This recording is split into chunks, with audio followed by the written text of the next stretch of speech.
आज Indian youth Congress ने नौजवानों के रोष, उनके गुस्से को एक शांतिपूर्ण प्रोटेस्ट के माध्यम से दर्ज कराया एआई समिट के इवेंट पर।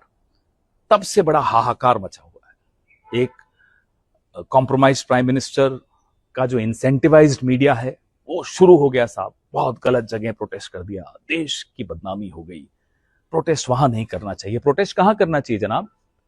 किसी की बेसमेंट में जाकर प्रोटेस्ट करें। प्रोटेस्ट वहीं होता है जहां लोगों को दिखता है, प्रोटेस्ट वहीं होता है जहां मीडिया के कैमरा होते हैं।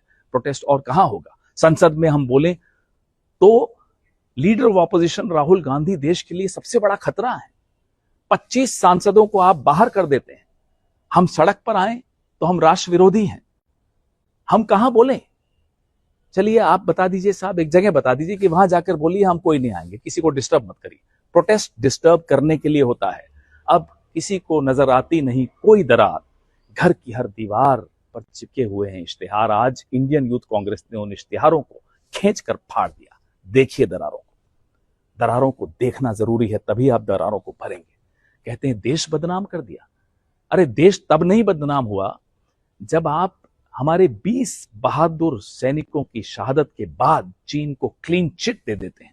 देश तब नहीं बदनाम हुआ जब ऑपरेशन सिंदूर में सीज फायर की घोषणा अमेरिका करता है, चीन पाकिस्तान का साथ देता है, जनरल मुनीर के साथ डोनाल्ड ट्रंप खाना खाते हैं, रोज भारत का अपमान करते हैं, हमारे भारत के लोगों को बेड़ियों में वापस भेजते हैं। तब नहीं देश बदनाम होता।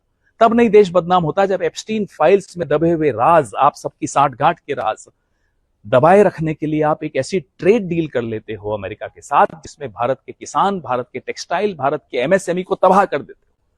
कहां 3% टैरिफ होता था हम पर, अब 18% टैरिफ है। और आपने कितना टैरिफ लगाया?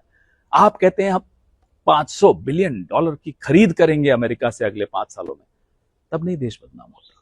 तब नहीं देश बदनाम होता कि जब आप चीन के माल पर मेड इन इंडिया का स्टिकर लगा के इस इवेंट में रखते हो, पूरा देश, पूरा विश्व हंसता है आप पर। तब नहीं आप बदनाम होते।